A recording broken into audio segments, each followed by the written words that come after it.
ஆண்டவர் இயேசு கிறிஸ்துவை அறிந்து கொண்டு அவரோடு வாழ்கிற ஒரு வாழ்க்கை எப்படிப்பட்டது? இயேசுவை நாம் இரட்சகராக ஏற்றுக்கொண்டேன், அவரை நோக்கி ஜெபிக்கிறேன், ஜெபத்துக்கு பதில் தருகிறார், அற்புதம் செய்கிறார், இதெல்லாம் சரிதான். அதையும் தாண்டி இயேசு கிறிஸ்துவோட ஒரு அனுபவம், experience with our Lord Jesus. அப்போது இயேசு கிறிஸ்துவோட ஒரு அனுபவம் நமக்கு இருக்க வேண்டும். வெறுமனை தேவைக்காக ஜெபிப்பது மாத்திரம் கிறிஸ்தவ வாழ்க்கை அல்ல. இப்போ பாருங்கள், எக்ஸாம் வந்துட்டால் படிக்கிற பிள்ளைகள் எல்லாம் ரொம்ப பக்தியாக மாறிடுவாங்க. பைபிள் எடுப்பாங்க, ஜெபம் பண்ணுவாங்க, யார்கிட்டையும் ஜெபிக்க சொல்லுவாங்க. அது மாதிரி எக்ஸாம் முடிஞ்ச பிறகு சிலர் அதை ஃபாலோ பண்ணுவாங்க, சிலர் அதோடு மறந்துடுவாங்க. அந்த மாதிரி அல்ல கிறிஸ்தவ வாழ்க்கை என்பது. அனுதினமும் ஆண்டவரோடு வாழ்வது, ஆண்டவரோடு நெருங்கி ஜீவிப்பது. அது மாத்திரம் இல்லாதபடி புதுவிதமான அனுபவங்களை ஆண்டவர் நமக்கு தருகிறார். இந்த அனுபவங்களை குறித்து நம்ம அறிந்து கொள்ள உதாரணத்துக்கு சில காரியத்தை சொல்கிறேன். யோவான் 1:12 சொல்லுது, இயேசுவை நாம் ஏற்றுக்கொள்ளும் போது தேவனுடைய பிள்ளைகள் என்கிற அதிகாரம் பெறுகிறோம். சில்ட்ரன் ஆஃப் காட் என்று அழைக்கப்படுவது. ரோமர் 8:14 சொல்லுகிறது, ஆவியானவரால் வழி நடத்தப்படும் போது தேவனுடைய புத்திரர் நாம் எனப்படுகிறோம். Sons and daughters of God. அப்போ தேவனுடைய புத்திரர் என்ற ஒரு அனுபவத்தை பெறுகிறோம். நாம் சிலுவை எடுத்துக்கொண்டு இயேசுவை பின்பற்றும் போது டிசைபிள் ஆஃப் ஜீசஸ், இயேசுடைய சீஷர்கள் என்கிற ஒரு அனுபவத்தை நாம் பெறுகிறோம். அதையும் தாண்டி யோவான் 15:15 இயேசு சொல்லுகிறார், இனி நான் உங்களுடைய ஊழியக்காரர் என்று சொல்லாதபடி என் சிநேகிதர் என்பேன், யூ ஆர் மை ஃப்ரெண்ட் என்பதாய் சொல்லுகிறார். அப்போ ஃப்ரெண்ட் ஆஃப் காட். அப்படி ஆவிக்குரிய வாழ்க்கையில் நம்ம வளர்ந்து போக போக ஆண்டவரோடு நெருக்கமான ஒரு அனுபவம் நமக்கு ஏற்படும். இதை குறித்து நம்ம அறிந்து கொள்ள வேண்டும். அப்போ கிறிஸ்தவ வாழ்க்கை என்பது நம்ம தேவைக்காக ஜெபம் பண்ணி அற்புதங்களை பெற்றுக்கொள்வது மாத்திரம் அல்ல. இம்மைக்காக மாத்திரம் நம் ஆண்டவரை தேடினால் எல்லாரை காட்டிலும் பரிதபிக்கப்படத்தக்கவர்களாக இருப்போம் என்று வேதம் சொல்லுகிறது. அந்த இம்மைக்கான ஆசீர்வாதங்களையும் தாண்டி நம்முடைய சுகம், நம்முடைய ஆசீர்வாதம், நம்முடைய தேவைகள் சந்திக்கப்படுவது, இதையும் தாண்டி ஆண்டவரோடு உள்ள உறவு, அவரோடு உள்ள ஐக்கியம், அதுதான் ரொம்ப முக்கியம். அப்போது இயேசு கிறிஸ்துவை நம்ம சரியாக அறிந்து அதில் நம்ம வளர வேண்டியது அவசியம். எபேசியர் 4:14 வாசிக்கும்போது, நீங்கள் குழந்தைகளாக இருக்கக்கூடாது, குழந்தைகளாய் இல்லாதபடி வளரும்படிக்கு என்று சில ஆலோசனைகள் சொல்லப்படுகிறது. அப்போ நம்ம குழந்தைகளாக இயேசு கிறிஸ்துக்குள்ள நம்ம ஆண்டவருக்குள்ள ஒரு குழந்தையாக இருக்கிறோம், அப்படி இருக்கக்கூடாது. ஒரு குழந்தை பிறந்திருக்குது, 5 வயசு வரைக்கும் தொட்டிலே இருந்தால் பெற்றோருக்கு சந்தோஷமாக, இது என்ன இந்த குழந்தை வளரவே மாட்டேங்குது, இப்படியே இருக்குது அப்படின்னு சொன்னால் எந்த பெற்றோருக்கு சந்தோஷம் கிடையாது. அவள் ஆண்டு வளர வேண்டும். அதே மாதிரி நம்ம குழந்தைகளாக இராதபடி ஆவிக்குரிய வாழ்க்கையிலே முதிர்ச்சி பெற்றவர்களாக நம்ம ஆவிக்குரிய வாழ்க்கையிலே வளர வேண்டும் என்று ஆண்டவர் விரும்புகிறார். அதனால் தான் எபேசியர் 4:11 பூரண புருஷராகும் வரைக்கும், அதாவது ஒரு ஆவிக்குரிய வாழ்க்கையில் ஒரு பூரணமான அனுபவத்தை நம்ம பெற்றுக்கொள்ள வேண்டும். இன்னும் குழந்தைகளாகவே நம்ம இருக்கக்கூடாது. அதனால் தான் ஒவ்வொரு அனுபவங்களை தெளிவாய் பெற்றுக்கொள்ள வேண்டும் என்று ஆண்டவர் விரும்புகிறார். ஒரு 2 வசனத்தை நம்ம வாசித்துட்டா அதை பற்றி நமக்கு விளங்கும். இனி உங்களுக்கு கூட பகிர்ந்து கொள்ள போகிற காரியம் எப்படிப்பட்டது என்று பாருங்கள். கொலேசியர் வேத புஸ்தகத்தில் கொலேசியர் எடுத்துக்கொள்ளுங்க, 1 28-29 வசனம். அதாவது புதிய ஏற்பாட்டில் 275 பக்கம் எடுத்துக்கொள்ளுங்க. அந்த வசனத்தை நீங்கள் பாருங்கள். 28-29 வசனம். எந்த மனுஷனையும் கிறிஸ்து இயேசுவுக்குள் தேறினவனாக நிறுத்தும்படிக்கு இயேசுவையே நாங்கள் அறிவித்து, எந்த மனுஷனுக்கும் புத்தி சொல்லி, எந்த மனுஷனுக்கும் எல்லா ஞானத்தோடும் உபதேசம் பண்ணுகிறோம். அதற்காக நான் எனக்குள்ளே வல்லமையாய் கிரியை நடப்பிக்கிற அவருடைய பலத்தின்படியே போராடி பிரயாசப்படுகிறேன். பவுல் அப்போஸ்தலன் ஒரு அருமையான தேவ மனிதர் விசுவாசிகளுக்கு சொல்லும் பொழுது அவர் சொல்லுகிறார், அதாவது நீங்கள் கிறிஸ்துவுக்குள்ளே தேறினவர்களாக இருக்க வேண்டும். இயேசு கிறிஸ்துவுக்குள்ளே தேறினவர்களாக ஒரு மெச்சூரிட்டி என்ற ஸ்பிரிச்சுவல் லைஃப், ஆண்டவரோடு உள்ள வாழ்க்கையில் இயேசுவை பற்றி தெரிந்திருக்கிறதுல ஒரு தேறினவர்களாக நம்ம இருக்கணுமா. அதனால் அவர் சொல்ல, நாங்கள் இயேசுவையே உங்களுக்கு அறிவிக்கிறோம். அதான் சொல்ல, இயேசுவை நீங்கள் அறிவிக்கிறோம், இயேசுக்குள்ளே உங்களுக்கு புத்தி சொல்லுகிறோம், உங்களுக்கு உபதேசம் பண்ணுகிறோம் என்பதாய் சொல்ல. எதற்காக இந்த புத்தி சொல்கிறது, உபதேசம் பண்ணது எல்லாமே அவங்க இயேசுக்குள்ளே தேறினவர்களாக மாறணும். ஒவ்வொருவரும் ஏதோ பைபிள் வாசிக்கிறோம், ஜெபிக்கிறோம், நமக்கு தேவை வந்தால் இயேசுகிட்ட கேட்குறோம், இயேசு அற்புதம் செய்கிறாரு, அதோடு நின்று விடுவது அல்ல. அதையும் தாண்டி கிறிஸ்தவ வாழ்க்கை என்பது தேவனோடு கூட நெருக்கமாய் வாழுகிற ஒரு உன்னதமான அனுபவம். அதை குறித்து நம்ம அறிந்து கொள்ள வேண்டியது அவசியம். அதுக்கு தான் இந்த ஊழியங்கள் எல்லாமே. இன்றைக்கி சபைகளை பார்க்குறோம், எங்களை மாதிரி சுவிசேஷ ஊழியங்களை பார்க்கிறோம். எதுக்காக இந்த ஊழியங்கள் எல்லாமே? எபேசியர் 4ஆம் அதிகாரம் எடுத்துக்கொள்ளுங்க, பைபிளை திருப்பங்க. எபேசியர் 4ஆம் அதிகாரம் எடுத்துக்கொள்ளுங்க. 266வது பக்கம் புதிய ஏற்பாட்டில். அதில் 11, 12, 13, 14 ஒரு 4 வசனம் வாசிக்கலாமா? கவனிங்க, பைபிளை திறந்துட்டிங்களா? 266வது பக்கம் புதிய ஏற்பாட்டில் எபேசியர் 4ஆம் அதிகாரம் 11ஆம் வசனத்தில் பாருங்கள். நாம் அனைவரும் தேவனுடைய குமாரனை பற்றி விசுவாசத்திலும் அறிவிலும் இயேசு கிறிஸ்துவை பற்றி விசுவாசத்திலும் அறிவிலும் ஒருமைப்பட்டவர்களாகி கிறிஸ்தவனுடைய நிறைவான வளர்ச்சியின் அளவுக்கு தக்க பூரண புருஷராகும் வரைக்கும். பார்த்தீங்களா, நம்ம பூரண புருஷராகணுமா? ஆண்டு சொல்கிறாரு, நீங்கள் குழந்தைகளாகவே இருக்கக்கூடாது, நீங்கள் பூரண புருஷராக வளரணும், உங்களுடைய ஆவிக்குரிய வாழ்க்கையில் முதிர்ச்சி உங்களுக்கு வேணும் அப்படின்னு ஆண்டு சொல்கிறார். அப்போ அதுக்காக பரிசுத்தவான்கள் சீர் பொருந்தும் பொருட்டு, நீங்கள் ரட்சிக்கப்பட்டவங்க நான் பரிசுத்தவான் தான், ஆனால் சீர் பொருந்தணும். ரட்சிக்கப்பட்டவர்களும் இயேசுவுக்குள்ளாக அந்த அனுபவத்தை பெற்றவங்களும் சீர் பொருந்த வேண்டும். இன்னும் சீர்படுத்த வேண்டிய காரியம் இருக்கும், அதை சீர்படுத்தணும். சுவிசேஷ ஊழியத்தின் வேலைக்காக ஆண்டவருடைய பிரதான கட்டளையை நிறைவேற்றணும். சுவிசேஷத்தை மற்றவர்களுக்கு அறிவிக்கணும். கிறிஸ்துவின் சரீரமாகிய சபையானது பக்தி விருத்தி அடைவதற்கு, சபை என்றால் சபைக்கு வரக்கூடிய தேவ பிள்ளைகள், அவங்களுக்குள்ள பக்தி விருத்தி வரணும். சர்ச்சுக்கு போகிறீங்களே, என்ன வளர்ச்சி காணப்படுது?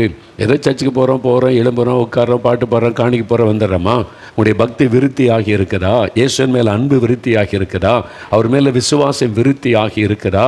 இயேசு கிறிஸ்துவோடு கூட நெருக்கமாய் வாழுகிற உங்களுடைய ஆவிக்குரிய அனுபவத்தில் ஒரு விருத்தி காணப்படுதா? அது இல்லாவிட்டால் என்ன பிரயோஜனம்? அப்போ நம்ம பக்தி விருத்திக்கு அடைவதற்கு தான் இந்த ஊழியங்கள் எல்லாமே.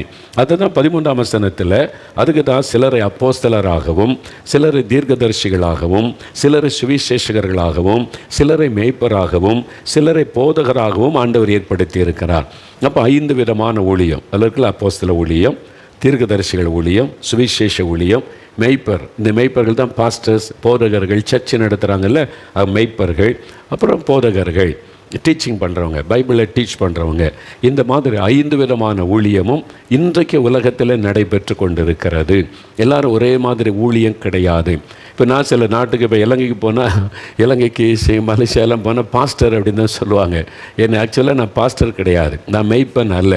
நான் பாஸ்டர் கிடையாது, எனக்கு சபை கிடையாது, சபை நடத்துகிற ஊழியம் கிடையாது. நான் ஒரு சுவிசேஷகன், எவாஞ்சலிஸ்ட். அதனால் சகோதரர் அப்படின்னு சொல்லுவாங்க. ஆனால் அந்த சில தேசங்களில் அந்த பாஸ்டர் ஊழியம் ஒன்று தான் தெரியும், வெறும் சர்ச்சு, அந்த பாஸ்டர். அதனால் எல்லோரும் ஊழியம் செய்தாலும் பாஸ்டர்னு சொல்லுவாங்க. ஆனால் வேதத்தில் சொல்லப்பட்டது 5 விதமான ஊழியம். சிலர் அப்போஸ்தலர்கள், சிலர் தீர்க்கதரிசிகள், சிலர் பாஸ்டர்ஸ், போதகர்கள், சிலர் என்னை போல சுவிசேஷகர்கள், சிலர் டீச்சிங் பண்ணுறவங்க, டீச்சர்ஸ், பைபிளை டீச் பண்ணுறவங்க. இப்படி 5 விதமான ஊழியங்கள் இருக்கிறது. இதை நீங்கள் புரிந்து கொள்ளணும், அறிந்து கொள்ளணும். இதை பற்றி வேதம் தெளிவாக சொல்லுகிறது. இந்த எல்லா ஊழியமுமே ஜனங்கள் பக்தி விருத்தி அடையணும், இயேசுக்களை முதிர்ச்சி அடையணும், அவங்க பரிபூரணப்படணும். அதற்கு தான் இந்த ஊழியங்கள் எல்லாமே என்பதாய் பார்க்கிறோம். அதனால் தான் 14ஆம் வசனத்தில், நாம் இனி குழந்தைகளாயிராமல் நாம் வளருகிறவர்களாக இருக்கும்படிக்கு அப்படி செய்தார். குழந்தைகளாகவே இருக்கக்கூடாது, நீங்கள் ஆவிக்குரிய வாழ்க்கையில் வளரணும் என்பதற்கு தான் இதெல்லாம் ஆண்டவர் நமக்கு வாய்ப்பு தருகிறார். அப்போ எதுக்கு இந்த மாதிரி ஜெபிக்கலாம் வாங்க நிகழ்ச்சி, வேத வசனங்கள், தீர்க்கதரிசனுடைய செய்திகள், ஜபங்கள் எல்லாமே நாம் எல்லாருமே இதை கேட்கிறவங்க தேறினவர்களாய் மாறணும். அப்போ நீங்கள் ஆவிக்குரிய வாழ்க்கையில் வளர வேண்டும், முதிர்ச்சி அடைய வேண்டும் என்று ஆண்டவர் விரும்புகிறார். அதற்கு தான் பலவிதமான அனுபவங்களை வேதத்தில் பார்க்கிறோம். அதில் முதலாவது அனுபவம் என்ன அப்படின்னு பார்த்தீங்கன்னா, முதலாவது அனுபவம் என்ன அப்படின்னு பார்த்தீங்கன்னா, தேவனுடைய பிள்ளைகள் என்கிற அனுபவம். யோவான் 1ஆம் அதிகாரம் 12ஆம் வசனம் எடுங்க, எல்லோரும் பைபிளை திருப்புங்க. யோவான் 1ஆம் அதிகாரம் 12வது வசனம் பைபிளில் திருப்புங்க. நிறைய பேர் புதுசாக இயேசுவை நீங்கள் இப்போ தான் ஏற்றுக்கொண்டிருக்கிறீங்க, அவரால் சுகம் பெற்றிருக்கிறீங்க, அற்புதம் பெற்றிருக்கிறீங்க, இப்போ தான் பைபிள் வாங்கி வாசிக்க ஆரம்பிச்சிருக்கிறீங்க. அப்போ இயேசுவோடு உள்ள அனுபவம் என்பது என்ன? நம்ம ஒரு தேவைக்காக ஜெபிக்கிறோம், அற்புதத்துக்காக ஜெபிக்கிறோம், இயேசு அற்புதம் செய்கிறார், அது மட்டும்தான கிறிஸ்துவ வாழ்க்கைனா? இல்லை, அதில் இருக்கிற அடிப்படையான காரியங்களும் நம்ம கட்டாயம் அறிந்திருக்க வேண்டும். அதில் யோவான் 1ஆம் அதிகாரம் 12ஆம் வசனம், அதில் 124வது பக்கம் பாருங்கள். புதிய ஏற்பாட்டில் என்ன சொல்லப்பட்டு, இயேசுவின் நாமத்தின் மேல் விசுவாசம் உள்ளவர்களாய் அவரை ஏற்றுக்கொண்டவர்கள் எத்தனை பேர்களோ அத்தனை பேர்களும் தேவனுடைய பிள்ளைகளாகும்படி அவர்களுக்கு அதிகாரம் கொடுத்தார். தேவனுடைய பிள்ளைகள் என்கிற அதிகாரம் இதான் முதல் அனுபவம். நான் தேவனுடைய பிள்ளை அப்படின்ற முதல் அனுபவம். இதுதான் முதல் அனுபவம். நான் சென்னையில் இருந்தப்போ நாங்கள் பாடி என்கிற இடத்துல இருந்தேன். நான் இப்போ ஸ்கூலில் படிக்கும்போது நான் கிறிஸ்தவன் அல்லாதவனா இந்துவாக இருந்தபோது ரொம்ப பக்தியாக இருப்பேன். நான் காலையில் எழும்புனா சாமி கும்பிட்றது, சாயங்காலம்னா சாமி கும்பிட்றது, ரொம்ப பக்தியாக இருப்பேன். நாங்கள் ஒரு லைன் வீட்டில் 6 குடும்பத்தார் இருந்தோம். 6 குடும்பத்தில் ஒரே ஒரு கிறிஸ்தவ குடும்பத்தார் இருந்தாங்க. அவங்க பேசும்போதெல்லாம் சொல்லுவாங்க, நாங்கள் ஆண்டவருடைய பிள்ளைகள், எங்கள் காரியத்தை ஆண்டவர் பார்த்துக்குவார், நாங்கள் தேவனுடைய பிள்ளைகள், எங்கள் காரியத்தை தேவன் பார்த்துக்கொள்வார், அடிக்கடி அது சொல்லுவாங்க. அதை கேட்ட உடனே எனக்கு ஒரு பக்கம் கோபம் வரும். இவங்க மட்டும்தான் கடவுள் பிள்ளைகளா, அப்போ நான் இல்லையா, நான் தான் கடவுள் மேலே பக்தியாக இருக்கிறேனே அப்படிலான்னு சொல்லி நான் அப்படி நினைக்கிறது உண்டு. ஆனால் ஒரு நாள் நான் வாய் திறந்து சொன்னதில்லை, நான் கடவுளுடைய பிள்ளை, தேவனுடைய பிள்ளை சொல்லக்கூடிய தைரியமும் இல்லை, சொன்னதும் இல்லை. அவங்களுக்கு அந்த அனுபவம் இருக்குது சொல்கிறாங்க. நமக்கு அதை கேட்டவுடனே கோபம் வருது, ஆனால் நமக்கு சொல்ல முடியல அந்த அனுபவம் இல்லாததுனால. அப்போ அந்த அர்த்தம் எனக்கு ஆரம்பத்தில் புரியலை. ஆனால் சில வருடங்கள் கழித்து நான் ரட்சிக்கப்பட்டு தேவனுடைய பிள்ளை என்கிற அனுபவத்தை பெற்ற போது தான் அது எனக்கு தெரிந்தது. இது சும்மா சொல்லுகிற ஒரு வார்த்தை அல்ல, இது ஒரு அனுபவம். Experience with the heavenly father, the experience with Jesus, அந்த ஆண்டவரோடு உள்ள ஒரு அனுபவம். அதை தான், அந்த எக்ஸ்பீரியன்ஸை தான், அதை உணர்ந்ததுனால அவங்க தைரியமாக சொல்கிறாங்க. எனக்கு வெறும் பக்தி தான் இருந்ததை தவிர கடவுளோடு கூட ஒரு அனுபவம் இல்லை. பக்தியாக பிரார்த்தனை பண்ணுவோம், வேண்டுதல் செய்வோம், தேவைக்காக வேண்டிக் கொள்வோம், நமக்காக குடும்பத்துக்காக, அவ்வளோதான் தெரியும். அப்போ வேண்டிக் கொள்ளும், அங்கேருந்து பதில் வருதான்னு கூட தெரியாது. இந்த மாதிரி அனுபவங்கள் இல்லை. ஆனால் இந்த அனுபவம் இந்த ஆண்டவர் இயேசு கிறிஸ்துவுக்குள்ளே வரும்போது ஒரு தனிப்பட்ட ஒரு அனுபவம் இருக்கிறது என்பதை அதன் பிறகு தான் நான் அறிந்து கொண்டேன். அதில் முதல் அனுபவம் பாருங்கள், யோவான் 1:12 வாசிக்கிறபடி தேவனுடைய பிள்ளைகள் என்கிற ஒரு அனுபவம். தேவனுடைய பிள்ளை என்கிற அனுபவம் இது எப்படி கிடைக்கிறது? இயேசு கிறிஸ்துவின் மேல் விசுவாசம் வைத்து அவரை ஏற்றுக்கொள்ளும்போது. எங்கே ஏற்றுக்கொள்வது? நம்முடைய உள்ளத்தில் அவரை ஏற்றுக்கொள்வது. நான் சொல்ல, நம்முடைய சரீரம்தான் ஆண்டவர் வாசம் பண்ணக்கூடிய தேவாலயம். அப்போ நமக்குள்ளே அவர் வாசம் பண்ணுகிறார். அவரே நம்முடைய வாழ்க்கையில் நமக்கு சொந்தமாக இரட்சகராக ஆண்டவராக என் கூட இருக்கணும், எனக்கு தகப்பனாக நீங்கள் இருக்கணும், எனக்கு தாயாக நீங்கள் இருக்கணும், எனக்கு சிநேகிதராக இருக்கணும்னு சொல்லி இயேசுவை நம்முடைய வாழ்க்கையில் ஏற்றுக்கொள்ளும் போது முதலாவது நமக்கு கிடைக்கிற அனுபவம் தேவனுடைய பிள்ளை என்கிற அனுபவம். சில்ட்ரன் ஆஃப் காட், நான் தேவனுடைய பிள்ளை அப்படின்னு சொல்கிறது, இவங்க தேவனுடைய பிள்ளை அப்படின்னு சொல்லுகிற ஒரு அனுபவம். இந்த அனுபவத்தை எப்படி பெற்றுக்கொள்வது அப்படின்னு சொன்னால், இயேசுவை விசுவாசித்தால் மட்டும் போதுமா? இல்லை, விசுவாசித்து அவரை ஏற்றுக்கொள்ள வேண்டியது அவசியம். ஏற்றுக்கொள்ள என்ன செய்யணும்? அப்போஸ்தலர் நடபடிகள் 3:20 பாருங்கள். அப்போஸ்தலர் நடபடிகள் 3:20 ஒரு காரியம் சொல்லப்படுகிறது. தேவ மனிதர் மூலமாய் தேவனுடைய வார்த்தை சொல்லப்படுகிறார். உங்கள் பாவங்கள் நிவிர்த்தி செய்யப்படும் பொருட்டு நீங்கள் மனம் திரும்பி குணப்படுங்கள். அந்த வசனத்தை பார்த்தீங்களா? அப்போஸ்தலர் 3:20 164 பக்கம் என்ன சொல்லியிருக்கிறது? உங்கள் பாவங்கள் நிவிர்த்தி செய்யப்படும் பொருட்டு நீங்கள் மனம் திரும்பி குணப்படுங்கள். அப்போது முதலாவது நாம் தேவனுடைய பிள்ளை ஆகணுமானா நம்முடைய பாவம் மன்னிக்கப்படணும். பாவம் மன்னிக்கப்படணுமானா மனம் திரும்பி குணப்படணும். இப்போ சில சாட்சி சொல்லும்போது சொல்கிறாங்கல்ல, ஆண்டவர் என் பாவத்தை உணர்த்தினார், அப்போ நான் கண்ணீரோடு என் பாவத்தை அறிக்கை செய்து ஜெபம் பண்ணினேன். அதான் மனம் திரும்புதல். ஐயோ, நான் போய் கொண்டிருக்கிற பாதை சரியில்லை, நான் செய்து கொண்டிருக்கிற காரியம் சரியில்லை, இது பாவம், இது தேவனை துக்கப்படுத்துகிற காரியம், ஆண்டவரே என்னுடைய பாவத்தை எனக்கு மன்னிச்சிருங்க அப்படின்னு பாவத்தை உணர்ந்து மனம் திரும்பி இயேசுகிட்ட அறிக்கை செய்யும்போது நம்முடைய பாவத்தை ஆண்டவர் மன்னிக்கிறார். அப்போ தான் பாவ நிவிர்த்தி உண்டாகிறது. அதற்கு நம்ம மனம் திரும்பி குணப்படுங்கள் என்பதாக வேதம் சொல்லுகிறது. அதுதான் முக்கியமான காரியம். இதில் இந்த பரம்பரையாக கிறிஸ்துவ குடும்பத்தில் இருக்கிறவங்களுக்கு தான் பிரச்சனை. புதுசாக வர்றவங்க உண்மையாக பாவத்தை அறிக்கை செய்து மனம் திரும்பி ரட்சிக்கப்பட்டுறாங்க. ஆனால் பரம்பரையாக வர்றவங்களுக்கு என்ன பிரச்சனைன்னா, அவங்க மனசில் நிறைய பேருக்கு என்ன இருக்குதுன்னா, அவங்க தான் மனம் திரும்பி வரணும். நான் கிறிஸ்துவ குடும்பத்தில் பிறந்தேன், என் பேர் ஜான், என் பேர் லூக், என் பேர் மேத்யூ, என் பேர் ஸ்டீவெல்லாம் வச்சுருக்குது. நான் பக்தியாக சண்டே ஸ்கூலுக்கு போனேன், சண்டே ஸ்கூல்லே பைபிள்லாம் படிக்க ஆரம்பிச்சிட்டேன், வசனம் மனப்பாடம் பண்ணி சொல்லுவேன், நான் கப்பெல்லாம் வாங்கியிருக்கேன் எங்கள் சர்ச்சில் மனப்பாட வசனம் சொல்லி, அதனால் பக்தி ஆலயத்துக்கு போகிறேன், பக்தியாக தானே இருக்கிறேன் அப்படின்னு சொல்லி இந்த பரம்பரையாக கிறிஸ்தவங்களுக்கு வர்றாங்க பாருங்கள். அவங்களுடைய மனதில் நீங்கள் பரம்பரை கிறிஸ்தவங்களாக இருந்தாலும் நீங்களும் மனம் திரும்பி ரட்சிக்கப்பட வேண்டும். இது வேதத்தின் சத்தியம். இதை தெளிவாக நீங்கள் புரிந்து கொள்ள வேண்டியது அவசியம். ஏனென்று சொன்னால் நம்ம எல்லாருமே கிறிஸ்தவங்களோ கிறிஸ்தவர் அல்லாதவர்களோ எல்லாருமே நம்ம பாவத்தில் பிறக்கிறோம் என்று வேறு வசனம் சொல்லுகிறாரு. என் தாய் என்னை பாவத்தில் கற்பம் தரித்தாள். நாம் எல்லாருமே பாவத்தில் பிறக்கிறோம். அதனால தான் பாவம் செய்கிறோம். நம்ம சிலர் என்ன நினைக்கிறோம், இல்லை அவங்க பாவம் செய்கிறதுனால தான் அவங்க பாவி, அவங்க மனம் திரும்பணும் அப்படின்னு நம்ம நினைக்கிறோம். மனம் திரும்பி ரட்சிக்கப்படணும்.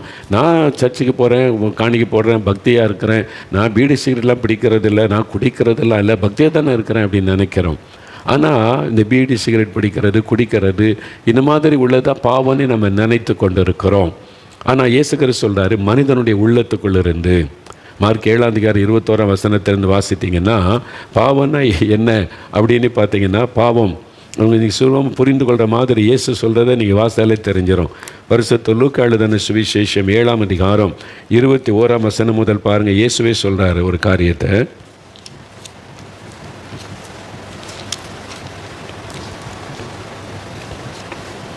அன்றைக்கி பரிசுத்த மார்க் எழுதின சுவிசேஷம் 7:21 நீங்கள் பாருங்கள். மன்னிக்கவும், மார்க் 7:21. எப்படி எனில், மனுஷருடைய இருதயத்துக்குள்ளிருந்து, அந்த மனுஷனுடைய இருதயத்திலிருந்து பொல்லாத சிந்தனைகளும், விபச்சாரங்களும், வேசித்தனங்களும், கொலைபாதகங்களும், களவுகளும், பொருளாசைகளும், துஷ்டத்தனங்களும், கமடும், காமவிகாரமும், வன்கண்ணும், தூஷணமும், பெருமையும், மதிகேடும் புறப்பட்டு வரும். பொல்லாங்கானவைகளாகிய இவைகளெல்லாம் உள்ளத்திலிருந்து புறப்பட்டு மனிதனை தீட்டுப்படுத்தும் என்று ஆண்டவர் சொல்கிறார். அப்போது பாவம்னா நம்ம குடிக்கிறது, வெறிக்கிறது, அது மாதிரி வெளியில் எப்படின்னா நடக்கிறது, அதெல்லாம் நான் செய்கிறது இல்லையா, பக்தியாக இருக்கிறேன்னு நினைக்கிறோம். ஆனால் நம்முடைய இருதயத்திலிருந்து புறப்படுகிற பெருமை, பொறாமை, இச்சைகள், கோபங்கள், வைராக்கியங்கள், பகைகள், இதெல்லாம் ஜென்ம சுபாவம். ஒரு மனிதன் பாவத்திலேயே பிறக்கிறதுனால அந்த ஜென்ம சுபாவம் என்கிற பாவம் இருக்கிறது. அதனால தான் இந்த உலகத்தில் பிறந்தவங்க எந்த மதத்தை சார்ந்தவங்களாக இருந்தாலும், நீங்கள் கிறிஸ்தவர்களாக இருந்தாலும் கிறிஸ்தவர் அல்லாதவர்களாக இருந்தாலும், ரட்சிப்பு என்கிற அந்த தேவனுடைய பிள்ளை என்கிற அனுபவத்தை பெறணுமானா உங்களுடைய பாவத்தை விட்டு மனம் திரும்பி ஆண்டவருக்கு ஒப்பு கொடுத்து அந்த பாவ மன்னிப்பின் நிச்சயத்தை பெற்றுக்கொள்ளணும். அப்போ தான் தேவனுடைய பிள்ளை என்கிற ஒரு உறுதி உங்களுடைய வாழ்க்கையில் உண்டாகும். அதான் மனம் திரும்பி குணப்படுங்கள் என்று, இதான் ரட்சிப்பு என்று சொல்லப்படுகிறார். அப்போஸ்தலர் நடபடிகள் 2:47 வாசித்தீங்கன்னா, தேவனை துதித்து ஜனங்கள் எல்லாரிடத்தில் தயவு பெற்றிருந்தார்கள். ரட்சிக்கப்படுகிறவர்களை கர்த்தர் அனுதினமும் சபையில் சேர்த்து கொண்டு வந்தார். யார் சேர்த்து கொண்டு வந்தாரா? ரட்சிக்கப்படுகிறவர்களை. பார்த்தீங்களா? அப்போ இது ஒரு அனுபவம், இட்ஸ் எக்ஸ்பீரியன்ஸ். அதனால் இந்த அனுபவத்தை கட்டாயம் பெற்றுக்கொள்ள வேண்டும். ரட்சிப்பு என்பது நம்ம மனம் திரும்பி இயேசுவை உள்ளத்தில் ஏற்றுக்கொள்வது. அப்போ நம்முடைய பாவங்கள் மன்னிக்கப்பட்டு தேவனுடைய பிள்ளை என்கிற ஒரு அனுபவத்தை பெற்றுக்கொள்வது தான் ரட்சிப்பு என்பது. அப்போ இதை கிறிஸ்தவர்களும் கட்டாயம் ரட்சிக்கப்படணும். நீங்கள் கிறிஸ்தவ குடும்பத்தில் பிறந்திருந்தாலும் உங்களுக்கும் இந்த ரட்சிப்பின் அனுபவம் கட்டாயமாக தேவை. அதாவது 1970களின் ஆரம்பத்தில், 72, 73வது வருஷம் நினைக்கிறேன், அந்த டைமில் தான் சென்னை டயசிஸ், சிஎஸ்ஐ டயசிஸில் ரைட் ரெவரண்ட் சுந்தர் கிளார்க் ஐயானி ஒரு பிஷப் அவங்க தெரிந்தெடுக்கப்பட்டு வந்தாங்க. அப்போது நான் பாடி சர்ச்சில் இருக்கிறேன். அப்போ அந்த கொரட்டூர் அதெல்லாம் சேர்ந்து ஒரு பாஸ்டேட் ஆகும். அந்த பகுதிக்கு அவங்க right reverend Sundar Clark bishop அவங்க வந்தாங்க. எனக்கு நல்ல ஞாபகம் இருக்குது. பிஷப் வந்திருக்கிறாங்கன்னு எல்லோரும் அந்த சபைக்கு, எல்லோரும் அந்த பகுதியில் இருக்கிற சிஎஸ்ஐ சாய்ந்த மக்கள் எல்லாம் வந்திருந்தாங்க. அதில் அவங்க பண்ணின முதல் பிரசங்கம், அவங்கள முதல்ல நான் பார்த்தது இன்றைக்கி எனக்கு மறக்கலை. காரணம், அவங்க பேசின அந்த காரியம் என்ன தெரியுமா? அவங்க சொன்னாங்க, ரட்சிக்கப்படாதவர்கள் திருச்சபையில் அங்கமாக இருக்க தகுதியற்றவர்கள். நான் திரும்பவும் சொல்லுகிறேன், அப்படி சொன்னாங்க. ரட்சிக்கப்படாதவர்கள் திருச்சபையில் அங்கமாக இருக்க தகுதியற்றவர்கள். அப்போது குடிகாரன், லஞ்சம் வாங்குறவன், அரசியல் பண்ணுறவன், துன்மார்க்கமாக நடக்கிறவன் சபையில் அங்கமாக இருக்கவே தகுதி கிடையாது. பிஷப்பைய சொன்ன ஒரு வார்த்தை, அதுதான் வேறு வசனம். அதனால் அவங்க ரட்சிக்கப்படலையே. ரட்சிக்கப்பட்டவங்க தான் சபையில் சேர்த்து கொள்ளப்பட்ட அந்த வசனத்தின்படி. சபையில் நீங்கள் அங்கமாக இருக்குன்னா ரட்சிக்கப்பட்டிருக்கணும், பாவத்தை விட்டு மனம் திரும்பி இருக்கணும். இந்த அனுபவம் இருக்கிறவங்க தான் தேவனுடைய பிள்ளைகள். அவங்களுடைய கூட்டம் தான் சபை என்பதாக அழைக்கப்படுவது. பிரித்தெடுக்கப்பட்டவுடைய கூட்டம், அவங்க தான் சபை. அப்போ ரட்சிக்கப்பட்டவள் தான் ஆதி திருச்சபையில். நான் எல்லாருமே சொல்லுவேன், நான் ரட்சிக்கப்பட்டிருக்கிறேன், ஆண்டவர் கிருபையாக நான் ரட்சித்திருக்கிறான்னு எல்லாரும் சொல்லுவாங்க. உங்களால் சொல்ல முடியுமா? சிலருடைய அதெல்லாம் சொல்லணுமாக்கும்? அதெல்லாம் சொல்ல வேண்டிய அவசியம்லாம் கிடையாது. இருந்தால் தானே சொல்லுவீங்க. சட்டையில் இருந்தால் தான் நகைப்பையில் வரும். இந்த அனுபவம் கட்டாயம். நீங்கள் இன்றைக்கி விதண்டவாதம் பேசலாம், நாளைக்கு இயேசு வரும்போது கைவிடப்பட்டவங்களாம் நின்று போயிடுவீங்க. அறிந்து கொள்ளுங்கள். அதனால் இந்த அனுபவம் கட்டாயம் அவசியம். இந்த அனுபவத்தை நீங்கள் பெற்றுக்கணும். ஏன் சொல்கிறேன்னா, எபிரேயர் 2:4 எடுங்க. பைபிள் வசனம் என்ன சொல்லுன்னு பாருங்கள். நீங்கள் நம்ம ஆளுக்கு ஒரு காரியத்தை நம்ம பேசலாம், ஆனால் வசனம் சொல்கிறதா நமக்கு. எபிரேயர் 2ஆம் அதிகாரம் 4வது வசனத்தில் நீங்கள் பார்த்தீங்கன்னா, அங்கே வசனத்தில் ஆண்டவர் எழுதி வைத்திருக்கிறார், இவ்வளவு பெரிதான ரட்சிப்பை குறித்து நாம் கவலையற்றிருந்தால் தண்டனைக்கு எப்படி தப்பித்து கொள்ளுவோம்? இவ்வளவு பெரிதான ரட்சிப்பு, இந்த ரட்சிப்பு என்கிற அனுபவம், பாவ மன்னிப்பை பெற்றுக்கொண்டேன், தேவனுடைய பிள்ளையாய் நான் மாறிவிட்டேன், இப்பொழுது இயேசு என்னோடு இருக்கிறார் என்கிற ஒரு அனுபவம், இந்த ரட்சிப்பை குறித்து நீங்கள் கவலையற்றிருந்தால் தண்டனைக்கு தப்ப முடியாதுன்னு சொல்லப்படுகிறாரு. அதனால் இங்கே சர்ச்சில் மெம்பராக இருக்கலாம், ஆனால் பரலோகத்தில் உள்ள தேவனுடைய அந்த சபையில், தேவனுடைய குடும்பத்தில் நீங்கள் ஐக்கியமாக இருக்கிறீங்களா? ரட்சிக்கப்படும் போது தான் பரலோக குடும்பத்தோடு நீங்கள் இணைக்கப்படுகிறீர்கள். அது இயேசுவின் இரத்தத்தினால் கழுவப்பட்ட ஒரு அனுபவம் இருக்கிறது. அதனால்தான் இவ்வளோ பெரிதான ரட்சிப்பு என்று சொல்லப்படுகிறது. நான் இயேசு என்னை சுகமாக்கினார்ல, சென்னையில் இருக்கும்போது சப்பானியாக சாக கடந்தபோது சுகமாக்கிட்டார். எனக்கு அற்புதம் நட இயேசுவே தொட்டு என்னை குணமாக்கினார். அவரால் தொடப்பட்டேன், அவரால் குணமாக்கப்பட்டேன். இயேசுவே தொட்டு எனக்கு அற்புத சுகம் கொடுத்துட்டாரு. இப்போ நான் சர்ச்சுக்கு போக ஆரம்பிச்சிட்டேன். 3 வருஷமாக அந்த சர்ச்சுக்கு போகிறேன். பக்தியாக இருக்க ஆரம்பித்தேன். பக்தியாக ஜெபிக்கிறது, பாட்டு பாடுறது, அதெல்லாம் கரெக்டாக இருந்தேன். நான் பக்தியாக 3 வருஷம் கழிந்தது. அப்போது தினம் பைபிள் வாசிப்பேன், ஜெபம் பண்ணுவேன். அது மாதிரி பக்தியாக கிறிஸ்தவ பக்தி எனக்குள்ளே இருந்தார். 3 வருஷம் கழித்து நான் காலேஜில் படிக்கிற ஃபஸ்ட் இயர், அந்த பியூசி படிக்கிற டைமில் ஒரு நண்பர் என்கிட்ட கேட்டார், நீங்கள் ரட்சிக்கப்பட்டிருக்கீங்களா அப்படின்னு கேட்டார். அப்போ நான் திருப்பி கேட்டேன், அப்படின்னா என்னது அப்படின்னு. அப்போது 3 வருஷமாக சர்ச்சுக்கு போகிறேன், பைபிள் வாசிக்கிறேன், ஜெபிக்கிறேன். இந்த ரட்சிப்பின் அனுபவம்னா எனக்கு தெரியலை, யாரும் சொல்லலையே. சபையில் அதை பற்றி சொன்னதானே தெரியும், ரட்சிப்பின் அனுபவத்தை பற்றி சொல்லவில்லை. அப்படின்னா என்னது அப்படின்னு கேட்டேன். அவர் என்ன ஆச்சரியமாக பார்த்தாரு. அப்போ பைபிளில் சொல்லியிருக்குது, ரட்சிக்கப்பட்டதான் பரலோகத்துக்கு வர முடியும், ரட்சிக்கப்பட்டவங்க பேர் தான் ஜீவ புஸ்தகத்தில் எழுதப்படும், ரட்சிக்கப்படாவிட்டால் நீங்கள் இந்த தண்டனைக்கு தப்ப முடியாதுன்னு பைபிள் இருக்குதே சொன்னால், அதுனா என்னது? நான் தான் பைபிள் வாசிக்கிறேன், ஜெபிக்கிறேன், பக்தியாக இருக்கிறேன்ல, இந்த பக்தியெல்லாம் செல்லுபடி ஆகாது. அவர் துன்மார்க்கனையும் சர்மார்க்கனையும் சங்கரிப்பேன்னு எழுதப்பட்டிருக்கிறது. அனுபவம் வேணும், இயேசுவோட ஒரு அனுபவம், பர்சனல் ரிலேஷன்ஷிப் வித் காட். நீ காணி கொடுக்கலாம், என்ன வேணாலும் செய்யலாம், பக்தியாக இருக்கலாம். உங்களுக்கு ரட்சிக்கப்பட்ட அனுபவம் இருக்குதா அப்படின்னு உங்களுக்கு தெளிவாக தெரியணும். அது எப்படி சொல்ல முடியும் அப்படிலாம் சொல்லுவாங்க. இப்போ திருமணமான ஒருத்தரை பார்த்து உங்களுக்கு கல்யாணம் ஆகிட்டா அப்படின்னு கேட்டால் என்ன சொல்லுவாங்க? யோசிப்பார், அது எப்படி சொல்கிறது, கல்யாணம் ஆகிட்டா இல்லையான்னு தெரியலையே அப்படின்னா என்ன நினைப்பீங்க? கல்யாணம் ஆனால் அவருக்கு தெரியும்ல, ஆமாம் கல்யாணம் ஆகிட்டு எனக்கு மனைவி இருக்காங்க, எங்களுக்கு இந்த தேதியில் இந்த சர்ச்சில் வச்சு கல்யாணம் சொல்லுவாங்கல்ல, அந்த அனுபவம் இருக்குது. அதுதான் இயேசுவோட எனக்கு அனுபவம். அவர் மணவாளன், நான் மணவாட்டி. இயேசுவோட எனக்கு நிச்சயமாயிட்டு, அவருடைய ரத்தை என்னை கழுவிட்டு நான் அவருடைய பிள்ளை, அவருடைய மணவாட்டியாக நான் இருக்கிறேன், வருகைக்காக ஆயத்தப்படுகிறேன். இந்த அனுபவம் உங்களுக்கு இருக்குதா? அப்படி இல்லாட்டா ரொம்ப டேஞ்சர். யோசிங்க, நீங்கள் இந்த ரட்சிப்பை குறித்த கவலையிட்டு இருந்தால் தண்டனைக்கு தப்ப முடியாது. இன்றைக்கி வர கிறிஸ்தவர் அல்லாதவங்கெல்லாம் ரட்சிக்கப்பட்ட அனுபவம் பற்றி என் பாவத்தை இயேசு மன்னிச்சிட்டாரு, சந்தோஷம் தந்திருக்கிறாரு, நான் இயேசு அறிவிக்கிறேன்னு சொல்கிறாங்கல்ல, அந்த அனுபவத்தை பெற்றவங்க. அதனால தான் அவ்வளோ சந்தோஷமாக அவங்க ஷேர் பண்ணுறாங்க, சந்தோஷமாக சொல்கிறாங்க. உங்களுக்கு இருக்குதான்னு யோசித்து பாருங்கள். அப்போது கிறிஸ்துவ வாழ்க்கையில் முதல் அனுபவம் ரட்சிக்கப்பட்ட அனுபவம். எனக்கு பதில் சொல்லத்தில் ரட்சிப்புன்னு தெரியல. அதுக்கப்புறம் ஸ்டூடெண்ட்ஸுக்காக ஒரு ப்ரேயர் வச்சுருந்தாங்க. அந்த ஜெபத்துக்கு நான் போயிருந்தேன். சில வாலிபர்கள் சாட்சி சொன்னாங்க, ஆண்டவர் என் பாவத்தை உணர்த்தினார், என் பாவத்தை விட்டு நான் மனம் திரும்பி அறிக்கை செய்து ஜெபம் பண்ணினேன், ரட்சிப்பின் நிச்சயத்தை ஆண்டவர் எனக்கு தந்தார், அதெல்லாம் சொன்னாங்க. சொன்னபோது எனக்கு ரொம்ப ஆச்சரியம், இப்படிலாம் ஒரு அனுபவம் இருக்குதா? இதெல்லாம் யாருமே எனக்கு சொல்லித் தரலையே. பைபிள் வாசிக்கணும், ஜெபிக்கணும், சர்ச்சுக்கு போகணும், காணிக்கு போகணும், இதானே சொல்லி கொடுத்தாங்க. அதனால நான் பைபிள் வாசிக்கிறேன், ஜெபிக்கிறேன், பக்தியாக இருக்கிறேன், சர்ச்சுக்கு போகிறேன், காணிக்கு போடுறேன், எல்லா சபை ஊழியத்தெல்லாம் பங்கு பெறேன், இதான் எனக்கு சொல்லி கொடுத்தாங்க, அதான் செய்கிறேன். ஆனால் எனக்கு இந்த அனுபவம் இல்லையே. நான் தேவனுடைய பிள்ளையா அப்படின்னு தைரியமாக சொல்லக்கூடிய அனுபவம் எனக்கு இல்லையே. என் பாவம் மன்னிக்கப்பட்டுட்டு அப்படின்னு சொல்லக்கூடிய அனுபவம் எனக்கு இல்லையா. பக்தியாக இருக்கிறேன், அவ்வளோதான். அப்போது ஆண்டவர் என்னோட இடைப்பட ஆரம்பித்து, எனக்கு இந்த அனுபவம் வேணும், எனக்கு இந்த எக்ஸ்பீரியன்ஸ் இல்லையே, இந்த அனுபவம் வேணுன்ற ஒரு தூண்டுதல், ஒரு பாரம் உண்டானது. அப்போ அந்த கூட்டத்தை நடத்தி கொண்டிருந்தவங்க டாக்டர் மாசில்லா தாஸ் என்று சொல்லி அருமையான ஒரு தெய்வ மனிதர். அப்போ நான் பொன்னேரியில் காலேஜில் படித்து கொண்டிருந்த சமயம் அவங்ககிட்ட போய் நான் எனக்கு ஏதாவது சொல்லுங்கள் அப்படின்னு கேட்டேன். எனக்கு பயம் வேறு அவங்ககிட்ட போய் பேசுகிறதுக்கே. ஆனால் அவங்க அந்த மாதிரி செய்திலாம் கொடுப்பாங்க, நல்ல ஒரு தெய்வ மனிதர். அதனால் அவங்க கூட்டம் முடிஞ்சிட்டு வாலிபர் கூட்டம் நின்று கொண்டு இருக்கிறாங்க.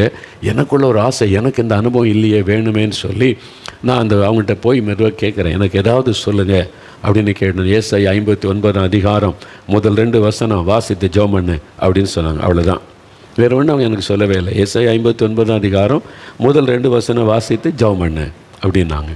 நான் உடனே வீட்டில் போய் அந்த வசனத்தை புரட்டி வாசிக்கிறேன். இதோ ரட்சிக்கக்கூடாதபடிக்கு கர்த்தருடைய கரை குறுகி போகவும் இல்லை, கேட்கக்கூடாதபடிக்கு அவருடைய செவி மந்தமாகவும் இல்லை. உங்கள் அக்கிரமங்களே உங்களுக்கும் உங்கள் தேவனுக்கும் நடுவாக பிரிவினை உண்டாக்குகிறது. உங்கள் பாவங்களே அவர் உங்களுக்கு செவி கூடாதபடிக்கு அவருடைய முகத்தை உங்களுக்கு மறைக்கிறது. இந்த வசனத்தை நான் திரும்ப திரும்ப திரும்ப வாசித்தனா அந்த வசனத்தின் மூலம் ஆண்டவர் பேச ஆரம்பித்தார். ஏன்னா நான் இந்துவாக இருக்கும் போதே தெய்வத்தை தேடினேன். ரொம்ப தாகத்தோடு தெய்வத்தை நான் தேடுவேன். கோயிலில் போய் சுற்றி சுற்றி சுற்றி உட்காந்து மண்டபத்தெல்லாம் உட்காந்து தெய்வத்தை பார்க்கணும், தெய்வத்தோடு பேசணும். ஏன்னா இந்த ராமாயண மகாபாரத கதையெல்லாம் என்னுடைய பாட்டி சொல்லி கொடுத்து அவள் கடவுள்னா இந்த மாதிரி மனிதனோட உறவாடணும், பேசணப்ப என்கிட்ட பேசணுமே, அந்த மாதிரிலாம் தாகத்தோடு நான் தெய்வத்தை தேடினவன். அதனால் அந்த வசனத்தோட ஆண்டவர் சொல்கிறாரு, உங்ககிட்ட பேச நான் ஆயத்தமாக இருக்கிறேன், நீ என் முகத்தை பார்க்கலாம், என் குரலை கேட்கலாம், ஆனால் உன்னுடைய பாவம் தான் தடையாக தர போட்டு நிற்கிது, உன்னுடைய பாவம் தான் அதுக்கு தடையாக இருக்கிறது அப்படின்னு இந்த வசனத்தை கொண்டு ஆண்டவர் பேசின போது தான் எனக்கு விளங்கிட்டு.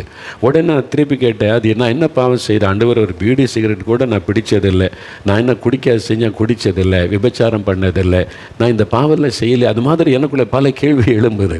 அப்போது அது மாதிரி பாவம் செய்தவங்க தான் நான் மனம் திரும்பணும், குடிகாரங்க மனம் திரும்பணும், விபச்சாரக்காரன் மனம் திரும்பணும், கொலைகாரன் மனம் திரும்பணும், அது மாதிரி திருடுறவங்க மனம் திரும்பணும். நம்ம அப்படிலாம் ஒன்றும் பண்ணலையே. அப்போது என்னுடைய பாவம் என்னது? எனக்கு ஆண்டவருக்கு நடுவாய் இருக்கிற பாவம் என்னது? நான் பக்தியாக தானே இருக்கிறேன், அப்படி தான் நான் நினைத்தேன். அப்போ ஆண்டவர்கிட்ட போய் கேட்குறேன், என்னுடைய பாவமுடைய முகத்தை மறைக்கிறவனுடைய குரல் சத்தத்தை கேட்க முடியல, அப்படி என்ன பாவம் செய்திருக்கிற ஆண்டவரே? அப்படி கேட்டபோது தான் ஆண்டவர் இடைப்பட ஆரம்பித்தார்.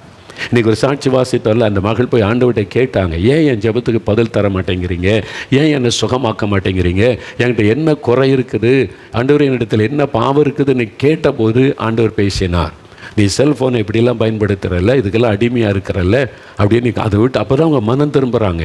நம்ம நிறைய பேர் அப்படி தான் நினைக்கிறேன், தப்பு. நான் பக்தியாக இருக்கேன், சர்ச்சுக்கு போகிறேன், காணி கொடுக்குறேன், தினம் பைபிள் வாசிக்கிறோம், ஜெபிக்கிறோம், எங்கள் வீட்டில் குடும்ப ஜெபம்லாம் இருக்குது, எல்லாமே இருக்கலாம். நீங்கள் ரட்சிக்கப்பட்டிருக்கீங்களா? தேவனுடைய பிள்ளை அப்படின்ற அனுபவத்தை பெற்றிருக்கிறீங்களா? I am a child of God, இயேசு என்னுடைய தகப்பன், அவர் நான் பிள்ளை அப்படி நிச்சயம் உங்களுக்கு இருக்குதா? அதான முக்கியம். அப்போது நான் ஆண்டவர்கிட்ட போய் கேட்குறேன், இது எப்படி ஆண்டவரே, நான் என்ன பாவம் செய்துட்டேன் அப்படின்னு பேசும்போது தான் ஆண்டவர் ஆவியானவர் என் இருதயத்தை திறந்து எனக்கு காண்பித்தார். என் உள்ள அப்போ தான் ஆண்டவர் சொன்னார், அவன் இருதயத்திலிருந்து புறப்படுகிற பாவங்கள். உங்கள்கிட்ட கோபம் இருக்குல்ல, எரிச்சல் இருக்குல்ல, பொறாமை இருக்குல்ல, வாலிபத்தின் பாவங்கள் இருக்குல்ல, இச்சை இருக்குதில்ல, ஆமாம் இதெல்லாம் இருக்குது.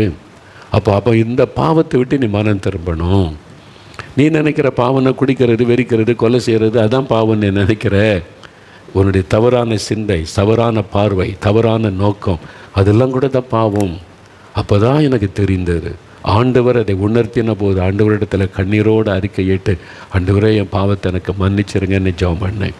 கண்ணீரோடு அழுது ஒப்பு கொடுத்து ஜெபம் பண்ணினேன். நான் சின்ன வயதுலேருந்து செய்கிற பாவத்தெல்லாம் உணர்த்து, அதெல்லாம் எங்களுக்கு பாவமாக எங்களுக்கு சொல்லிக் கொடுக்கல, தெரியாது. நான் இந்து மார்க்கத்தில் இந்து குடும்பத்தில் பிறந்து வளர்ந்ததுனால பக்தியாக இருக்கிறது ஒன்று தான் சொல்லிக் கொடுத்தாங்களே தவிர வேறு இது பாவம் அது பாவம் செய்யக்கூடாதுன்னு சொல்லிக் கொடுக்கல. நாங்கள் சின்ன பையனை ஸ்கூலில் படிக்கிற காலத்தில் லீவு நாள் குரூப்பை சேர்ந்தோன்னா அடுத்த ஆள் தோட்டத்தில் நுழைஞ்சிரும். மாங்காய் பறிக்கிறது, தேங்காய் பறிக்கிறது எல்லாம் திருட்டு, அது ஒரு ஜாலியாக திருடிட்டு வந்துடுவோம். வீட்டுக்கு வருவாங்க, உங்கள் பிள்ளைகள் உன் பையன் பாருங்கள், இவன் எல்லோரும் சேர்ந்து எங்கள் தோட்டத்தை மாங்காய் பறிச்சுட்டாங்க, தேங்காய் பறிச்சுட்டாங்கன்னா இது ஒரு பெரிய கம்ப்ளைண்ட்டா, இந்த வயசில் அது செய்கிறது தப்பாங்க. எங்களை கூப்பிட்டு தப்பு, அடுத்தவங்க தோட்டத்தில் பறிக்கொடி, நம்ம தோட்டத்தில் இருக்குல்ல அதை பறிங்க, இதுக்கு அடுத்த தோட்டத்தில் போய் மாங்காய் பறிக்கிற தேங்காய் பறிக்கிறேன்னு சொன்னதே கிடையாது. இது பாவம், இது தப்புன்னு. ஏன்னா அதெல்லாம் கிடையாது. பக்தியாக இருக்கிற ஒன்று தான் தெரியும், சாமி கும்பிட்டு பக்தியாக அவ்வளோதான் தெரியும். பாவம், இந்த பாவத்தை விட்டு மனம் திரும்பணும், இதை செய்யக்கூடாது என்பதெல்லாம் சொல்லப்படவில்லை. ஆனால் ஆண்டவர் அதை எனக்கு உணர்த்தினார், இதெல்லாம் நீ செய்த பாவம், ஐயோ இதெல்லாம் பாவம், நீ யாருமே எங்களுக்கு சொல்லிக் கொடுக்கல, ஆண்டவரே என்னை மன்னியும். நான் ஆண்டவர்கிட்ட அழுது கண்ணீரோடு ஒப்பு கொடுத்து ஜெபம் பண்ணினேன். பெற்றோருக்கு அம்மாவை எதிர்த்து பேசினார், உடன் பிறந்தவங்ககிட்ட அந்த கோவப்பட்டு சண்டையிட்டார், எல்லாத்தையும் ஆண்டவர் உணர்த்தினார். நான் அறிக்கையிட்டு ஒன்று நான் ஜெபம் பண்ணினேன், ஆண்டவரே நான் இந்த பாவெல்லாம் செய்திருக்கிறேன், என்னை மன்னியும் என்று என்னுடைய பாவங்களை அக்கிரமங்களை அறிக்கையிட ஒரு பாரம் என்னை விட்டு இறங்குவதை நான் உணர்ந்தேன். எனக்குள்ள இருக்கிற ஒரு பாரம் கொஞ்சம் கொஞ்சமாக இறங்குவதை உணர்ந்தேன். ஒரு நாள் ராத்திரி 9 மணிக்கு நான் போய் மாடியில் முழங்கால் போட்டேன். இன்றைக்கு எனக்கு இந்த நிச்சயம் வேணும், என் பாவம் மன்னிக்கப்பட்ட நிச்சயத்தை எனக்கு தரணும் ஆண்டவரே, அந்த சந்தோஷம் எனக்கு வேணும் அப்படின்னு சொல்லி தேவ சமூகத்தில் நான் காத்திருந்து ஜெபித்தேன். அப்போ ஆவியானவர் உணர்த்துகிற பாவத்தையெல்லாம் அறிக்கையிட்டு ஜெபித்தேன்.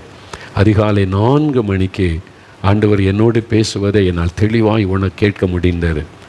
மகனே என்று ஆண்டவர் அழைத்தார். உன் பாவங்களை எல்லாம் நான் நீங்க செய்தேன் என்று சொன்னார். அதுதான் என் வாழ்க்கையில் மறக்க முடியாத ஒரு நாள். 1972 வருஷம் மார்ச் மாதம் 18ஆம் தேதி அதிகாலை நேரத்தில் ஆண்டவர் என்னை சந்தித்து அவருடைய பிள்ளை என்கிற அனுபவத்தை தந்தார். அதுக்கு தான் என்னுடைய லைஃப்பில் ஒரு பெரிய சேஞ்ச். 3 வருஷம் நான் பக்தி உள்ள கிறிஸ்தவனாக தான் இருந்தேன். பைபிள் வாசித்தேன், ஜெபம் பண்ணேன், சர்ச்சுக்கு போனேன், காணிக்கை போட்டு சபையில் நடக்கிற எல்லா ஊழியத்திலும் பங்கு பெற்றேன், எல்லாம் இருந்தது. ஆனால் இயேசுவோட பர்சனல் ரிலேஷன்ஷிப் எனக்கு இல்லை. அன்றைக்கு என்னை ஒப்பு கொடுத்து ஜெபித்து ஆண்டவர் என்னோட இடைப்பட்ட போது அவர் என்னுடைய பாவத்தின் பாரம் எல்லாம் போய்விட்டார். இயேசு வந்து எனக்குள் வாசம் பண்ணி கொண்டு இருக்கிறதை உணர முடிந்தது. அது எவ்வளோ பெரிய சந்தோஷம் தெரியுமா, எவ்வளோ பெரிய மகிழ்ச்சி தெரியுமா. உள்ளத்தில் அந்த மகிழ்ச்சி பொங்குகிறாரு. அந்த அதிகாலை நேரத்தில் சந்தோஷமாக அவரை துதித்து பாடி மகிழ்ந்தேன். அதுக்கு முன்னாலே பாட்டு பாடியிருக்கேன். உதட்டில் இருந்து தான் அந்த பாட்டு. உள்ளத்தின் சந்தோஷத்தின் பொங்கி பாடினது இல்லை. அந்த ரட்சிப்பின் அனுபவம் பெற்ற பிறகு தான் உள்ளத்தின் ஆழத்திலிருந்து அப்படியே ஆண்டவரை துதித்து பாடுகிற சந்தோஷம் உள்ளத்தில் உண்டானது. அப்போது இந்த மாதிரி ரட்சிக்கப்பட்ட அனுபவம் அந்த சமயத்தில் ஆண்டவர் சொன்னார். நான் நினச்சேன், இயேசு வந்து என்னை தொட்டு குணமாக்கி இருக்கிறாரு, எனக்கு அற்புதம் நடந்திருக்குது, அப்போ பரலோகத்தில் எனக்கு இடம் இருக்குல்ல. ஆண்டவர் சொன்னார், சுகம் பெறுறதுனால பரலோகத்துக்கு வர முடியாது. நான் தான் உன்னை தொட்டேன், நான் தான் உன்னை குணமாக்கினேன், அதனால் பரலோகத்துக்கு வர முடியாது. நீ மனம் திரும்பி ரட்சிக்கப்படணும், அந்த அனுபவத்தை பெற்றுக்கொள்ளணும். இந்த ஆண்டவர் என்னோடு பேசினார். நீங்கள் சுகம் பெறதுனாலெல்லாம் பரலோகத்துக்கு வந்துட முடியாது. அது நீங்கள் விசுவாசத்தோடு கேட்கும்போது இயேசு உங்களுடைய விசுவாசத்தை கனப்படுத்தி சுகம் தருகிறார், விடுதலை தருகிறார். ஆனால் ரட்சிப்பின் அனுபவம் என்பது திட்டமான அனுபவம். அதை நீங்கள் பெற்றுக்கொள்ள வேண்டியது அவசியம். சரி, இந்த ரட்சிப்பின் அனுபவம் பெறும்போது என்ன நடக்கிறது இதை நீங்கள் அறிந்து கொள்ள. நிறைய பேர் ஒப்பு கொடுக்குறீங்க. அற்புத பெருவிழா டைம் இந்த நிகழ்ச்சியெல்லாம் அவனுடைய பாவத்தை அறிக்கை செய்து ஒப்பு கொடுத்து, இயேசுவே என் பாவத்தை மன்னிங்க, விடுதலை கொடுங்க, உள்ளத்தில் வாங்கன்னு நீங்கள் ஜெபிக்கிறீங்கல்ல. இப்போ என்ன நடக்குது? ரட்சிக்கப்பட்டேன், ஆண்டோடைய பிள்ளை ஆயிட்டேன்னா என்ன நடக்கிறது? உண்மையில் சில வேத வசனங்கள்லேருந்து நம்ம அறிந்து கொள்ள முடியும். முதலாவது அப்போஸ்தலர் நடபடிகள் 26ஆம் அதிகாரம் 18வது வசனம் பாருங்கள். பைபிளை பாருங்கள். நீங்கள் பெற்றுக்கொண்ட அந்த ரட்சிப்பின் அனுபவம், இயேசுவை ஏற்றுக்கொண்ட அனுபவம்னா அது என்னது, அதை பற்றி முழுமையாக நீங்கள் தெரிந்து கொள்ளணும். அதுதான் ஆண்டவர் விரும்புகிறார். நம்ம எதில் அரைகுறையாக இருக்கக்கூடாது, முழுமையாக பூரணமாக அறிந்துகளாக இருக்கணும்னு ஆண்டவர் விரும்புகிறார். அப்போஸ்தலர் 26:18வது வசனம் பாருங்கள். அவர்கள் என்னை பற்றும் விசுவாசத்தினாலே பாவ மன்னிப்பையும் பரிசுத்தமாக்கப்பட்டவர்களுக்குரிய சுதந்திரத்தையும் பெற்றுக்கொள்ளும்படியாக அவர்கள் இருளை விட்டு ஒளியினிடத்திற்கும் சாத்தானுடைய அதிகாரத்தை விட்டு தேவனிடத்திற்கும் திரும்பும்படிக்கு நீ அவர்களுடைய கண்களை திறக்கும் பொருட்டு இப்பொழுது உன்னை அவர்களிடத்தில் அனுப்புகிறேன் என்றார். பவுலுக்கு ஆண்டவர் கொடுத்த ஊழியம், அவனை அனுப்புகிறேன், நீ போய் அந்த மக்களுக்கு சுவிசேஷம் சொல்லி என்ன செய்யணும் அப்படின்னா, மனம் திரும்பும்படிக்கு, அவங்க பாவத்தை விட்டு மனம் திரும்பி இயேசுவை ஏற்றுக்கொள்ளணும், இந்த செய்தியை சொல்லணும். அப்படி அவங்க ஏற்றுக்கொள்ளும் போது என்ன நடக்கிறது? இருளை விட்டு ஒளியினிடத்தில் வருகிறார்கள். அது வரைக்கும் இருள், பாவ இருள், சாப இருள் இருந்தவங்க ஒரு ஒளி வெளிச்சத்தினிடத்தில் வர்றாங்க. அதனால தான் இயேசு சந்திக்கும் போது பலர் சொல்கிறாங்க, ஒரு வெளிச்சம் என்னை வந்து சந்தித்தது, ஒரு ஒளி என் மீது வந்தப்பட்டது. என்னால் அவர் ஒளியாக இருக்கிற தேவன், இருளை மாற்றுகிற ஒரு தேவன், மனிதனால் உருவாக்கப்பட்ட ஒளி அல்ல, அவர் மெய்யான ஒளி என்று வேதத்தில் சொல்லப்பட்டிருக்கிறார். அப்போ இருளை விட்டு ஒளியினிடத்தில் வருவது. அடுத்தது சாத்தானுடைய அதிகாரத்தை விட்டு தேவனுடைய அதிகாரத்துக்குள் வருவது. நான் ரட்சிக்கப்படுறதுக்கு முன்னால் நான் பக்தியாக இருந்தாலும் கிறிஸ்தவனாக இருந்தாலும் சாத்தானுடைய அதிகாரத்துக்கு உட்பட்டவனாக இருந்தேன். சாத்தான் எனக்குள்ளே பாவத்தை கொண்டு வந்து, பாவ சுபாவத்தை கொண்டு வந்து அதில் அவன் என்னை அடிமையாய் வைத்திருந்தான். ஆனால் ஒரு பக்கம் பக்தி, சர்ச்சுக்கு போகிறது, பைபிள் வாசிப்பது, ஜபம் அதெல்லாம் இருந்தது. ஆனால் உண்மையில் சாத்தான் என்னை அடிமைப்படுத்தி வைத்திருந்தான். ஆனால் இப்போ நான் மனம் திரும்பின போது சாத்தானுடைய அடிமைத்தனத்திலிருந்து விடுதலையாக்கப்பட்டு இயேசுவுக்கு அடிமையாக மாறிட்டு அவருடைய ஆளுகைக்குள்ளே அதிகாரத்துக்குள்ளே வந்துட்டு சாத்தானுடைய அதிகாரத்தில் இருந்து விடுதலை பெற்று தேவனுடைய அதிகாரத்துக்குள்ளே வந்துட்டு. அதான் ரட்சிப்பு. நான் ரட்சிக்கப்பட்டேன்னு என்ன அர்த்தம்? அதுக்கு முன்னால் சாத்தானுடைய அதிகாரத்துக்குள்ளே இருந்தேன், இப்போ இயேசுடைய அதிகாரத்துக்குள்ளே வந்துட்டேன், சாத்தான்லேருந்து விடுதலை பெற்றுட்டேன், இப்போ நான் இயேசுவின் பிள்ளை. அந்த அனுபவம், இந்த நிச்சயம் நமக்கு இருக்கணும். அதுதான் இந்த ரட்சிப்பின் அனுபவத்தில் உள்ள முக்கியமான காரியம். அடுத்து 1 யோவான் 1ஆம் அதிகாரம் 9வது வசனம் 7வது வசனம் பாருங்கள். 1 யோவான் 1ஆம் அதிகாரத்தில் 1வது பாருங்கள், 9வது வசனம் வாசிக்கிறேன். 325வது பக்கம் புதிய ஏற்பாட்டில் 1 யோவான் 1ஆம் அதிகாரம் 9வது வசனம் பாருங்கள். நம்முடைய பாவங்களை நாம் அறிக்கையிட்டால் இயேசுவனிடத்தில் வந்து, ஆண்டவரே நான் பாவம் செய்துட்டேன், என்னை மன்னிச்சிருங்க, நீ பாவத்தை அறிக்கை செய்தால் பாவங்களை நமக்கு மன்னித்து எல்லா அநியாயத்தை நீக்கி நம்மை சுத்திகரிப்பதற்கு அவர் உண்மையும் நீதியும் உள்ளவராக இருக்கிறார். அப்போ இயேசுவிடத்தில் வந்து என் பாவத்தை மன்னிச்சிருங்க, என்கிட்ட இந்த பாவம்லாம் இருக்குது, எனக்கு மன்னிச்சு விடுதலை கொடுங்கன்னு சொல்லும்போது முதலாவது என்ன நடக்கிறது? நம்முடைய பாவங்கள் மன்னிக்கப்படுகிறது. இதுவரை நாம் செய்த எல்லா பாவமும் மன்னிக்கப்படுகிறது. அந்த பாவத்தை ஆண்டவர் மன்னித்த உடனே தான் அந்த பாரம் நம்மை விட்டு விலகி, அந்த பாவ பாரம் விலகி உள்ளத்தில் ஒரு சந்தோஷம் உண்டாகிறது. அதான் ரட்சிப்பின் சந்தோஷம், பாவ மன்னிப்பின் சந்தோஷம். பாவம் மன்னிக்கப்படுகிறது. நம்ம வந்து 7வது வசனம் பாருங்கள். இயேசு கிறிஸ்துவின் ரத்தம் சகல பாவங்களை நீக்கி நம்மை சுத்திகரிக்கும். நம்முடைய இருதயம் இயேசுவின் ரத்தத்தினால் சுத்திகரிக்கப்படுகிறது. இப்போ உடம்பில் அழுக்கப்பட்டால் அதுக்குன்னு ஒரு சோப்பு இருக்குது சுத்திகரிக்க. ட்ரெஸ்ஸில் அழுக்கப்பட்டால் அதை துவைச்சி அழுக்க நீக்க ஒரு சோப்பு இருக்கிறது. அது மாதிரி தலையில் அழுக்கப்பட்டால் தலையை சுத்தம் பண்ணி க்ளீன் பண்ண ஷாம்பு இருக்கிறது.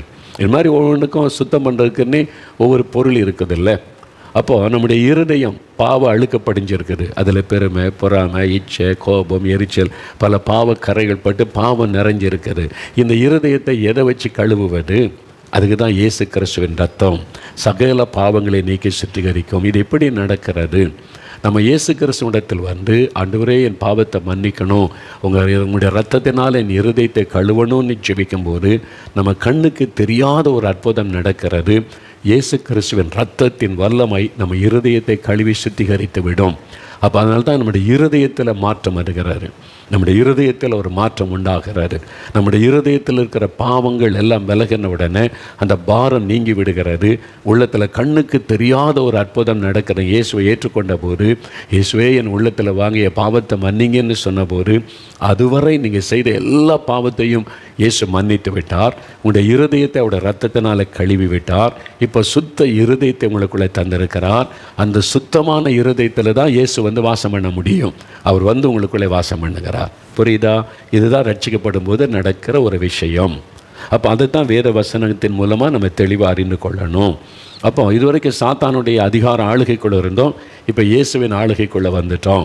இனிமேல் அவர் தான் நம்முடைய ராஜா, அவர் தான் நம்முடைய வாழ்க்கையின் எஜமான், அவர் தான் நமக்கு எல்லாம், அவர் தான் ஆண்டவர், ரட்சகர், எல்லாமே அவர் நம்மை ஆளுகை செய்கிறார். இதுக்கு முன்னால் சாத்தான் ஆளுகை பண்ணான். அந்த பாவத்தை செய், இதை செய், அதை செய், இது தப்பில்லை, அது தப்பில்லைன்னு பாவத்தில் நடத்தி கொண்டு இருந்தான். இப்போ அவன்கிட்ட நம்ம விடுதலை பெற்று இயேசுக்குள்ளே வந்துட்டோம். இப்போ இயேசு நம்மை நடத்துகிறார். அதான் ரட்சிப்பின் அனுபவம் என்பது இது ரொம்ப முக்கியம். அப்போது இந்த காரியத்தை மனதில் ஆழமாக பதித்து கொள்ளணும். நான் முன்னால் இருளில் இருந்தேன், இப்போ வெளிச்சத்தில் வந்துட்டேன், வெளிச்சத்தின் பிள்ளை. முன்னால் சாத்தானுடைய அதிகாரத்துக்குள்ளே இருந்தேன், சாத்தான் பிள்ளையாக இருந்தேன், இப்போ இயேசுவின் பிள்ளையாயிட்டேன். அவர் பரிசுத்தம் உள்ளவர், என் ஆண்டவர், என்னை ஆளுகிறவர். அவர் என்னுடைய பாவத்தெல்லாம் மன்னிச்சிட்டாரு. அவருடைய ரத்தத்தினால இருதயத்தை கழுவி விட்டார். இப்போ பாவத்தின் பாரம் இல்லை, எனக்கு ரட்சிப்பின் சந்தோஷம் இருக்குது, ஒரு மகிழ்ச்சி இருக்கிறது. இதுதான் ரட்சிப்பின் அனுபவம், தேவனுடைய பிள்ளை என்கிற அனுபவம். இந்த ரட்சிப்பின் அனுபவத்தை தான் இப்போ நான் ஆண்டவருடைய பிள்ளை தைரியமாக சொல்லலாம், இப்போ மகிழ்ச்சியாக சொல்லலாம். நான் சொன்னல, எங்கள் வீட்டு பக்கத்தில் இருந்த ஒரு தாயார் சொல்ல, நாங்கள் இயேசுவின் பிள்ளைங்க, இயேசு பார்த்து கொள்வார், கடவுளுடைய பிள்ளைங்கன்னு. அதனுடைய அர்த்தம் எனக்கு அப்போ தான் விளங்கிச்சு. சும்மா எல்லாருமே நான் ஆண்டவருடைய பிள்ளைன்னு சொல்லிட முடியாது. ஒரு குடிகாரன் எப்படி ஆண்டவருடைய பிள்ளைன்னு சொல்ல முடியும்? ஆண்டவர் அவனை நேசிப்பது உண்மை. இயேசு எல்லாரையும் நேசிக்கிறார், பாவிகளை நேசிக்கிறார். ஆனால் அவருடைய பிள்ளைகள் என்கிற அனுபவத்தை ஒரு பாவி பெறணுமானா பாவத்தை விட்டு மனம் திரும்பி ரட்சிக்கப்படும் போது தான் அவருடைய பிள்ளை என்கிற அனுபவம்.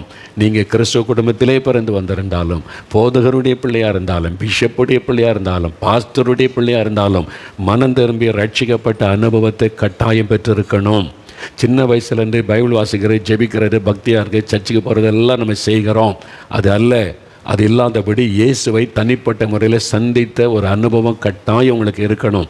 இல்லாவிட்டால் இந்த இவ்வளோ பெரிதான ரட்சிப்பை குறித்து யோசிங்க. நான் ரட்சிக்கப்பட்டிருக்கேனா, எனக்கு அந்த அனுபவம் இருக்குதா, அதை குறித்து யோசிங்க. இந்த ரட்சிப்பை குறித்து இன்னும் சில காரியம்லாம் இருக்குது. நம்ம ரட்சிக்கப்படும் போது என்ன நடக்கிறது, எப்படி அந்த ரட்சிப்பை பெற்றுக்கொண்டோம், நான் ரட்சிக்கப்பட்டதுக்கு நமக்கு என்ன அடையாளங்கள், அதெல்லாம் குறித்து நம்ம மறுபடியும் அடுத்த நிகழ்ச்சியில் நம்ம பார்க்கலாம்.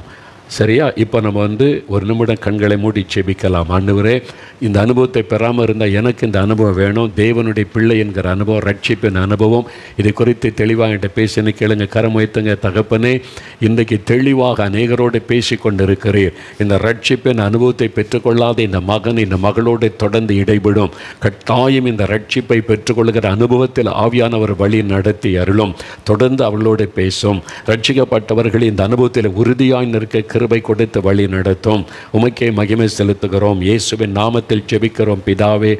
ஆமேன், ஆமேன். என் ஆத்துமாவே கர்த்தரை சோஸ்தரி, என் முழு உள்ளமே அவருடைய பரிசுத்தமுள்ள நாமத்தை சோஸ்தரி. என் ஆத்துமாவே கர்த்தரை சோஸ்தரி, அவர் செய்த சகல உபகாரங்களை மறவாதே. ஆமேன், ஆமேன்.